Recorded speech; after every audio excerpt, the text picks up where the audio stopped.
நான் சத்தியமா உங்களுக்கு கேட்கிறேன், சத்தியமா கேட்கிறேன், நான் சத்தியமா என்னன்னே வெங்காய சமூகம் சொல்லிட்டேன்.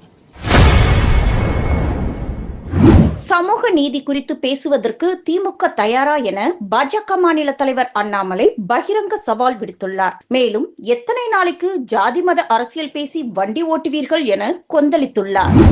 இன்னைக்கு பஞ்சாயத்து பண்ணிடுவோம், பேசிடுவோம். பட்டியலிடத்திலிருந்து வந்திருக்கக்கூடிய அமைச்சர் பெருமக்கள் திமுக என்ன பண்ணி வச்சிருக்கீங்க?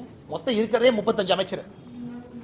35வது பட்டியலிடத்திலிருந்து வந்திருக்கிறவங்க 35வது பொசிஷன். பட்டியலிடத்திலிருந்து வந்திருக்கக்கூடிய இன்னொரு அமைச்சர் 34வது பொசிஷன். பட்டியலிடத்திலிருந்து வந்திருக்கக்கூடிய இன்னொரு அமைச்சர் 32வது பொசிஷன். பட்டியலிடத்திலிருந்து வந்திருக்க இன்னொரு அமைச்சர் 28வது பொசிஷன். 28, 32, 34, 35 இதுதான். நான் கேட்கிறேன்னே, ஏன்பா ஒரு பட்டியலின சகோதர சகோதரி ஒரு துணை முதலமைச்சர் ஆக்கியிருந்தா எவ்வளவு கம்பீரமா இருக்கும், எவ்வளவு கம்பீரமா இருக்கும். நாங்கள் முதலமைச்சர் ஆக்குகின்றோம், முதலமைச்சர் ஆக்குகின்றோம், ஜனாதிபதி ஆக்குகின்றோம். ஏன்னா எங்களுக்கு ஜனாதிபதி ஆக்கணும். எல்கே அத்வானி ஐயாவும் நாங்கள் ஏன் ஆக்கல? தெரியாம கேட்கிறேன்.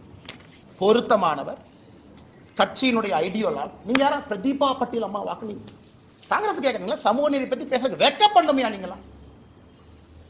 கட்சியில் இருக்கக்கூடிய சித்தாந்த பெரியவர்களை ஆக்காம கிடைத்த முதல் வாய்ப்பு இஸ்லாமியர் ஏபிஜே அப்துல் கலாம், கிடைத்த 2வது வாய்ப்பு ராம்நாத் கோவிந்த் ஐயா பட்டியலின சகோதரர், 3வது வாய்ப்பு திரௌபதி முர்மு அம்மா பழங்குடியா. பார்த்து கத்துக்கலையா? பத்திரிகையில சும்மா வந்து அப்படி கரவேட்டை கட்டிட்டு வந்து பாஜக சமூக நீதிக்கு எதிரி. எத்தனை நாளைக்கு இந்த பஞ்சாயத்து பண்றீங்க? நேத்து ஒரு தேவாலயத்துக்கு போறேன், ஒரு தேவாலயத்துக்கு போக விட மாட்டாங்க. அதான் பத்திரிகை நண்பர்கள்ட்ட இந்த தேவாலயத்தை சொல்லிட்டு இந்த தேவாலயத்துக்கு போக வேண்டியதாக போச்சு. லெஃப்ட்ல வண்டி திருப்புற இண்டிகேட்டர் போட்டு ரைட்ல போயிட்டேன். ஏன்னா அங்கே வந்து அந்த ஃபாதரை மிரட்டுவாங்க.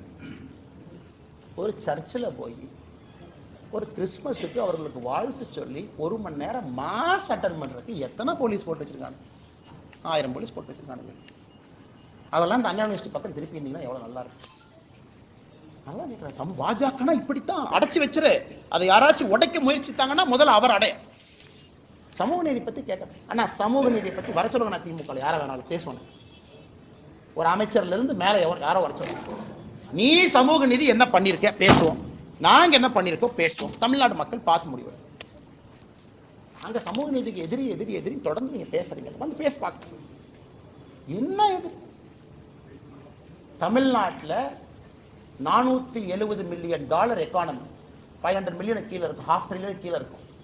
இரட்டை டம்ளர் பீகார்ல இல்லைன்னா இரட்டை டம்ளர் சிஸ்டம், பீகார்ல இல்லைன்னா நான் போறேன் பீகார் அடிக்கடி, யூபியில் இல்லைன்னா இரட்டை டம்ளர். ஆய்வறிக்கை சொல்லுது தமிழ்நாட்டில் தான் இரட்டை டம்ளர்னுடைய பயன்பாடு அதிகம். என்ன சமூக நீதி பேசுறேன் சொல்லுங்க, தயவுசெய்து சொல்லுங்க. ஆனா நான் அரசியல்வாதி கேட்கிறேன், உங்களுக்கு பேசுறேன். பட்டியலின சகோதர சகோதரி பஞ்சாயத்து பிரசிடென்ட் ஆனா கொடியேற்ற முடியாது. தமிழ்நாட்டில் தான் ஹையஸ்ட். யூபியில் இருக்கா, பீகார்ல இருக்கா? இல்ல.